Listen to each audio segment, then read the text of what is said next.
There are times I'm talking to clients or a couple, and they'll say, "Mr. J, I don't know what it is. I can't leave this person. They've betrayed me multiple times. I can't leave them." Now, don't get me wrong. There are reasons why some people stay in relationships, whether it's financial or convenient purposes or kids or whatever.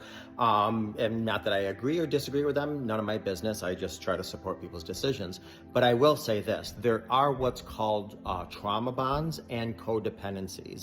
And if anybody has a trauma bond or a codependency, then basically what you're doing is every single day you are getting up and chipping away at your already, I want to say, useless existence. That's not my term, but when somebody's with a codependent, that's what they feel as if they don't really have value. Their self-esteem is plummeted. They don't have boundaries, and if they do, they don't enforce them. There's a lot of reasons why somebody's codependent. Codependency happens a lot of times when in our childhood, we don't feel wanted, we don't feel needed, we don't feel belonged. And so basically what we have to do is we have to put on this outfit of needing to please others.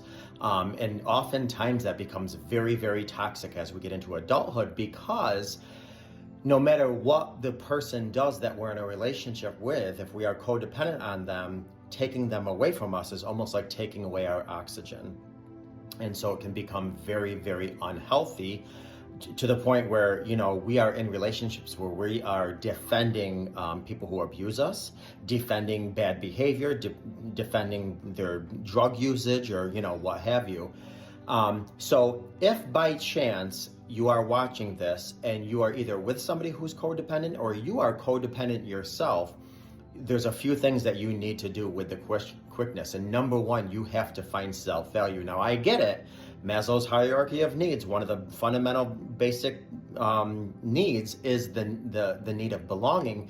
And if you never felt like you were needed or loved or belonged, there's no way you can find value in yourself. But it's critical and vital that you do, whether that's through prayer, meditation, whether that's through talking to a professional, working on some workbooks, self-help books, whatsoever, to creating and enforcing, and I mean enforcing boundaries.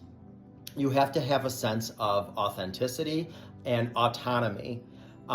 So those are just a couple quick things you need to do to really find out who you are, to exercise and enforce who you are, and to ensure that you are not in a codependent relationship. And if you are, to get out, because before you know it, you're swimming in simmering water that if you're not mindful to it, and if you're not actively trying to get out, it's going to come to a boil and kill you.